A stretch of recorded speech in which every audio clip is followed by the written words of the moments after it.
You guys, I just want to share, I did make a community post earlier this month in September 2019, the first day of September, September 1st, 2019, that DaDa had did a feature of me in the monthly newsletter.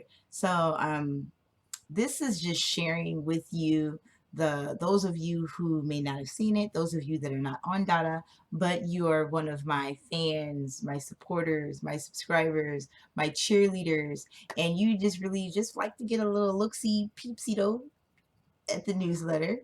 Then I just wanted to show this to you, share it with you. This is something that I have screenshotted each page, and this is part of my resume. So well, when I say resume, it's really my experience file, experience, achievements. When you are teaching, whether it's online or in the traditional brick and mortar classroom, all your achievements, everything, even memories and experiences, pictures that were shared of you in like a community or the teacher, the school newspaper, anything like that, anything that you were involved in, and there's some type of like written recognition, then you should always keep that and keep it in a portfolio. Okay. And build your portfolio so that, I mean, some teachers, school teachers, brick and mortar teachers, they don't really do those things because they're like, this is a school, I'm going to stay at this school forever. This is the school I want to be at forever. There are teachers that do bounce around to um, different schools, different districts. Maybe they move a lot. They're very mobile. They're looking to continue moving up in the field of education, maybe from teacher to assistant principal, principal, maybe even the board of education. If you are looking to continue to grow yourself career wise, moving up in the field of education or expanding yourself in other ways, such as teaching online, maybe even going in business for yourself. If you wanted to do your own teaching online company or just private tutoring, anything like that, it's always important to keep these achievements, keep a portfolio of things that you were involved in, because it really is something that you can say, well, look, it's like when you're, model. You guys remember like America's Top Model, America's Next Top Model, and they had like portfolios, or any modeling agency, where if you're going in and you're looking for a job in modeling or whatever, or acting, they want to look at your portfolio. They want to look at pictures. They want to look at other things that you've been in, other, works. What have you done? So keeping a teaching portfolio is part of that. So anytime I attended a training of, especially when I was brick and mortar, I kept all my certification of completion for that training. How many hours, they'll put on there, 1.5 hours in, curriculum development training or whatever. Keep that. Pictures that, with my classroom every year where you take the class picture and you're just like, with all your students, I kept every last one of those. Um, I was nominated in my brick and mortar building. I was nominated Teacher of the Year, and I didn't win Teacher of the Year, but I was nominated for Teacher of the Year. I kept that. I was nominated for Most Valuable Teacher for, for DaDa for the year of 2017. I kept that. I was nominated. I kept um, picture records, portrait records of the whole process. And then I actually won Most Valuable Teacher for the company of, for DaDa, or at the time it was DaDa ABC. I was MVT. And so this article that they did, this newsletter, September 2019 newsletter, it just touched my heart. And it's just, when you really dedicate yourself and your hard work, not that I do it for recognition. I don't do any of that. Just like I don't do this YouTube channel for recognition. I do it to help you all, to help everyone. And it just feels so good when you're just like, when other people want to share you. That's what it is. It's not to look at me, look me. It's when other people actually want to share you, when they see something valuable and they're just like, here, I want to share with you. And then by you being shared with other people, or something you have done, or an idea, even if they didn't know you had anything to do with the idea, but when that something or someone is being shared with other people, there's just something just so just warming about that, where you just like, I am just beside myself. Such a humbling experience to be in a position where I'm able to touch the lives, really. It may seem like something small, but there's so many people. When I was first teaching, when I first came to DaDa, there were a lot of teachers that came to me like, oh, you're a brown, brown skinned girl and woman, brown skinned woman, and you're teaching with DaDa. Tell me about it.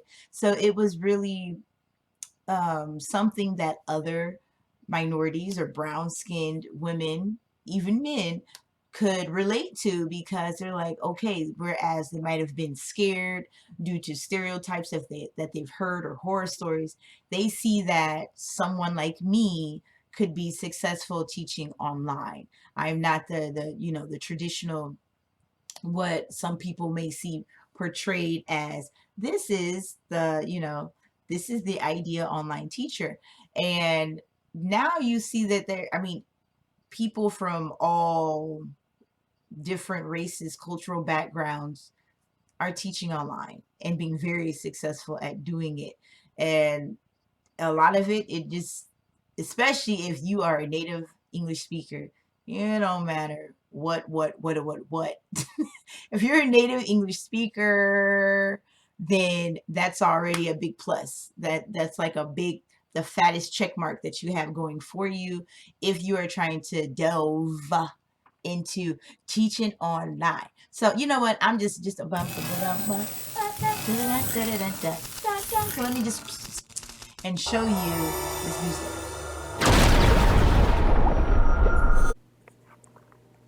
Okay, you guys. So it says here, September newsletter. Now, this was only made available to current DaDa teachers, and you just click the newsletter to kind of see what's going on. And then, if in the portal on the side, it would just say the new newsletter is out. They always put a little link for the newsletter. So, hi, teachers. We hope you were doing well in August. In this month's newsletter, we interviewed teacher LaShundra, yours truly, the 2017 DaDa MVT, Most Valuable Teacher. So see below. And so then you click on this link, and it's going to take us to what? The newsletter. So here's the newsletter. September newsletter. Students are back to school. And so it tells you about some session trainings and interview with teacher LaShundra. Bum, bum, bum. Those are the little DaDa characters. They're so cute. They all have like bubble heads. All right, so this is how it looks for the little newsletter they have, and then you can click on these and watch videos. You can actually watch videos on some of these. They're talking about Chinese young learners, Chinese festivals. A lot of times they do have videos in here. And training update, 6 ineffective teaching habits. You just click, if you click over here, you see how the arrow turned to a little hand. These are actual videos that you're able to see. Context setting. Yeah. Shared reading. All right, so here we go. Interview with teacher LaShundra. So there was a survey apparently where they wanted to know more about other teachers. So they interviewed me. Teacher LaShundra. Look at DaDa's interview me.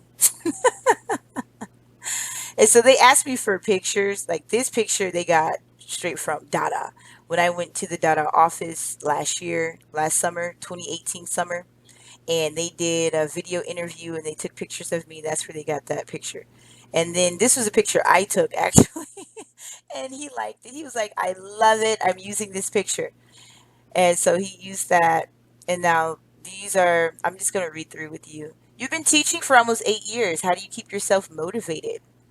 And so these are my responses. And so I told him I was very talkative, but he went on and Typed it all up and put it in here. Firstly, I truly love teaching. It is my calling. I keep things fresh by helping other teachers and consistent networking. I change my environment, reward systems, and props to keep things fresh and exciting for not only my students, but myself. It's the little tweaks that make a difference. It's like cleaning your glasses after you've had them on for a while. When you do what you love doing and you're good at it, and then it was supposed to really be a comment here. Cha-ching! That's enough motivation to keep me at it, and I get paid to do it. All right. And then have you found any similarities between teaching online and teaching and offline teaching? Yes, there are many similarities. For one, these children on the other side of the globe are just like the children here in my own neighborhood school. The only real difference is you can't reach out and hug them or sit them in timeout. Teaching online had actually enhanced my creativity in the brick and mortar classroom before I decided to solely teach online. Besides physical contact, some types of relationships are developed. I get the same excitement or even the same moods from the students in some cases as I did teaching with my public school babies. So, what do you think of your relationship with DaDa parents? My parents are awesome. I love when they peek their heads in and say hi. Sometimes I don't even know they are there until I'm showing my students something cool, and from the side of the screen, in pops mom's head. I appreciate them tons. I desire a more open platform to converse with the parents more to develop more of a relationship aside from the assessments. Most of my parents stay out the way and I don't see them much. I just get glimpses and a quick hello, but of the ones I have, many of them have been with me for more than a year, and I keep getting requests to open more hours. That tells me they like me. They really like me. How would you balance your teaching styles and parents' needs? You see the picture there, you guys? You guys know I write books, or if you didn't know, now you know. And that was my very first book I wrote back in 2012. That's my baby, my launcher. So, how would you balance your teaching styles and parents' needs? If I rec- oop, if I receive a note or suggestion from a parent, I always integrate it into the teaching plan. I think of my own children and requests or desires I have of their teachers, and that helps me keep everything in check. Sometimes they don't know exactly what needs to be done, but I can decipher what the desired goal is. When they see results and communication is open, they trust my teaching. Some parents are a bit serious, but I am not a strictly serious teacher. Don't worry about the misspelling there. It's okay. I have my teacher voice when I need to, but I teach them better by relating to them, being genuinely invested in the whole child, and through fun by tapping into their interests. In this way, it sticks and everyone is happy. It's more difficult to learn and be motivated when you don't like the teacher. So it helps that all of us like one another. Being bossy, unwilling, and unmoving just won't do. I choose joy. You guys, it is. It's a pre-choice choice to choose joy. And so the editor, proofreader, and special thanks. So I just wanted to share that with you guys. And I just love it. And this isn't my first interview that I have had or have done. I've done other ones, and so I would love to share that with you as well.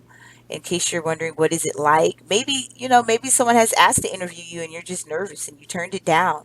So just me sharing this with you, hopefully this kind of helps you get a snippet, snapshot, glimpse into when people kind of want to talk more with you. I also have done some other interviews on by video interviews with other teachers on their platforms. And so I love sharing with you guys. Sharing is caring, okay? And as always, TTFN.